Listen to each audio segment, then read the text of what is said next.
今天给大家讲一个自信女孩最美丽的故事。雷妮是一个胖女孩，为了变美，她会去健身，也会看各种时尚杂志和美妆教程。她最大的心愿就是变美，但似乎有些困难。看着镜中的自己，雷妮非常难过。这天，上司派她去丽丽公司送文件。雷妮一开始很抗拒，她认为自己不配去那个美女如云的高端化妆品公司。但是在上司的鼓励下，她走了进去。在和前台实习生聊天的时候，她得知了丽丽公司即将招聘前台。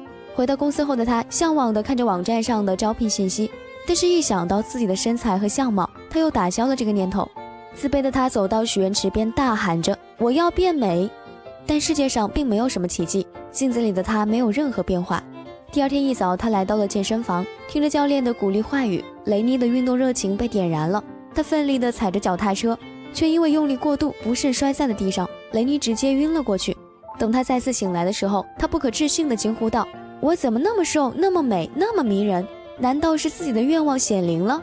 其实雷妮并没有什么变化，只是摔了一跤，让她的脑子出了问题，怎么看自己是怎么美。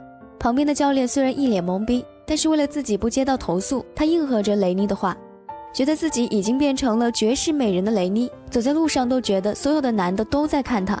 她大步地走到了丽丽公司，投递简历应聘前台。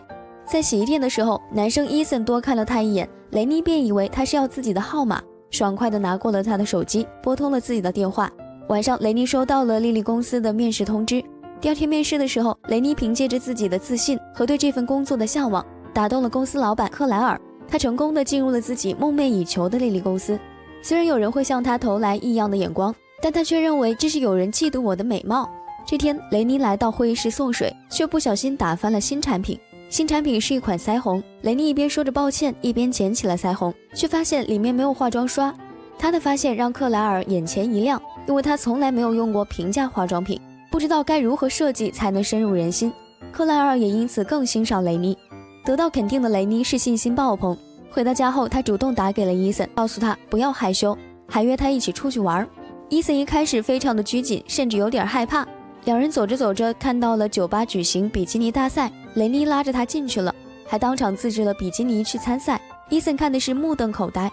自信的雷妮穿着自制泳衣上台表演，她的热情也感染了现场的观众。伊森看了也忍不住拍手叫好。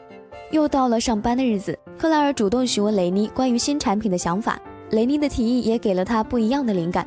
克莱尔甚至邀请雷妮参加新产品的宣传发布会，伊森也开始主动邀请她约会。两人的感情是迅速升温，发生了该发生的事儿。雷妮现在是事业感情双丰收，走上了人生的巅峰。很快就到了参加发布会的日子，她和克莱尔一起来到了波士顿，但是在酒店浴室里，雷妮脚滑，不小心撞到了浴室门，又一次晕了过去。等她醒来的时候，看到镜子的自己居然变了回来，她崩溃地认为魔法消失了，就悄悄溜回了家，又变回了自怨自艾的状态。她不愿出门，甚至连伊森打来的视频电话也不敢接，她怕自己现在的样子会吓到伊森。晚上，伊森约她去吃饭，雷妮畏畏缩缩地去到餐厅，生怕伊森看到自己。但她转念一想，自己变成这样，他肯定认不出来，于是走了进去。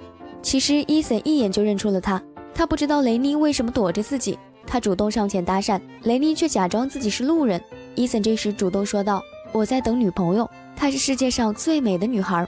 听到这句话的雷妮非常伤心，她确信伊森爱的是魔法变出来的自己。她走出了饭店，给伊森打去了分手电话。为了再看一眼自己喜欢的丽丽公司，雷妮第二天乔装打扮混了进来。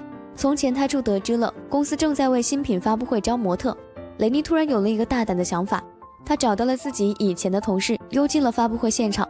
发布会准时开幕了，可舞台上的灯光暗了下来，雷妮出现在屏幕后，她身着一袭红裙走了出来，为新产品做演讲。她指着屏幕上的2张照片，本想说出自己愿望成真的经历，但当她回头看着照片时，才发现根本没有魔法，照片里的自始至终都是她。她沉默了一会儿后继续了演讲，她用自己的经历告诉大家，自信才能成就最美的自己，我们都是这款产品的代言人。这番话感动了现场的所有人，发布会十分成功。发布会结束后，雷妮赶到了伊森的住处，向他道了歉。雷妮再次重获事业和爱情。故事到这里就结束了。其实每个人都是不完美的，有缺点的，但重要的是我们勇于直视自己，并愿意为了更好而努力。希望我们都能成为最好的自己。好了，本期的分享到这里就结束了。